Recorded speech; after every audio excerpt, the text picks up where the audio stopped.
The mountain girl Mitali Mitali Prasad from Bihar. एक ऐसी लड़की की कहानी जिसे सुनकर आप दंग और गर्व महसूस करेंगे। आखिर ऐसी कौन सी बात थी उस 10 साल की बच्ची में जिसने खुद को पानी के धार के गर्जन के बीच अकेले होते हुए भी अपनी हिम्मत नहीं हारी। गांव से दूर उस ऊंचे नीचे खेतों में वो तब तक कूदना और भागना बंद नहीं करती थी जब तक उसके दादा दादी उसे डांटते नहीं। उस दिन डरते डरते ही सही लेकिन भयानक बारिश में आए हुए उस विकराल पानी के अंदर वो गई और अपने पैरों से उन सब्जियों को तोड़ा जिसे रोज वो अपने हाथों से तोड़ा करती थी। फिर वो वहां से इतनी तेज भागी तब तक नहीं रुकी जब तक कि उसे गांव के लोग नहीं दिखने लगे। आज वो लड़की पर्वतारोही मिताली प्रसाद के नाम से प्रसिद्ध है और प्रेरणा है। सफर आसान नहीं था मिताली का। एक सामान्य परिवार से आने वाली मिताली को जितनी आर्थिक कठिनाइयों का सामना करना पड़ा उससे भी अधिक मिताली सामाजिक नजरों द्वारा जलाई गई एक लड़की होने के कारण।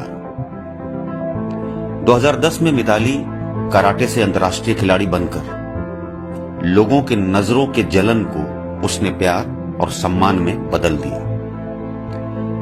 मिताली को बस इतने से कहां संतुष्टि मिलने वाली थी।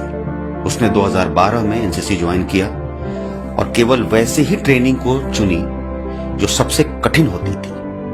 2013 में नेहरू इंस्टीट्यूट ऑफ माउंटेनियरिंग से बेसिक कोर्स करने के बाद तो मिताली का पैर रुकने का नाम ही नहीं लिया।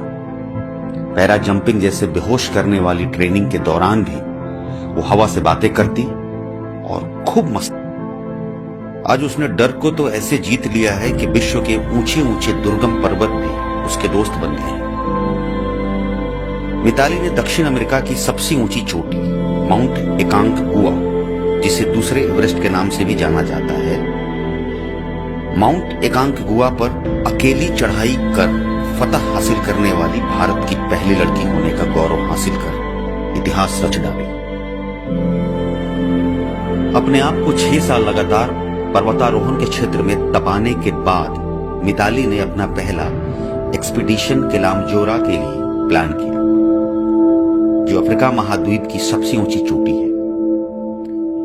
मिताली वैसी जगह से यह सपना देख रही थी जहां उसे कई अधिकारियों को यह समझाने में वक्त निकल जाता कि पर्वतारोहण होता क्या है।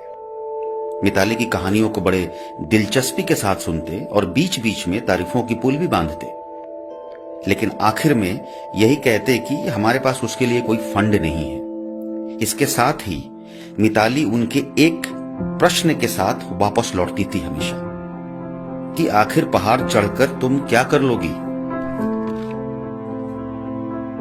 आज वही मिताली जब हजारों बच्चों के लिए खड़ी होती है तो वहां बैठे सभी बच्चों की आंखों में उनके सपने की चमक देख पाती है। आज मिताली स्टूडेंट द्वारा करंट अफेयर्स के क्वेश्चंस के रूप में भी पढ़ी जाती हैं तथा मिताली से संबंधित कई क्वेश्चंस परीक्षाओं में भी पूछे जाते हैं।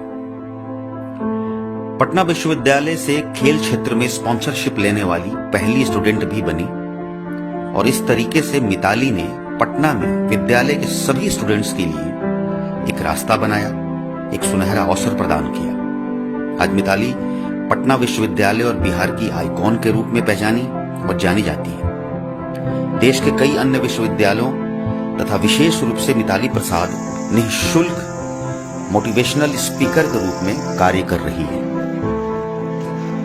तो आइए हम सब मिलकर मिताली जैसी सोच, विचार और इस बुलंद हौसले को ताकत दे, शक्ति दे और पंख दे, ताकि मिताली जैसी हजारों शक्तियां एवरेस्ट से भी ऊंची पहाड़ों पर फतेह करें और हम सबका नाम रोशन करें, हमारे देश का नाम रोशन करें, हमारे समाज का नाम रोशन करें, हमारे प्रदेश का नाम रोशन करें। और यही हमारा धर्म है, फर्ज है और संस्कार भी है। जय हिंद, जय भारत।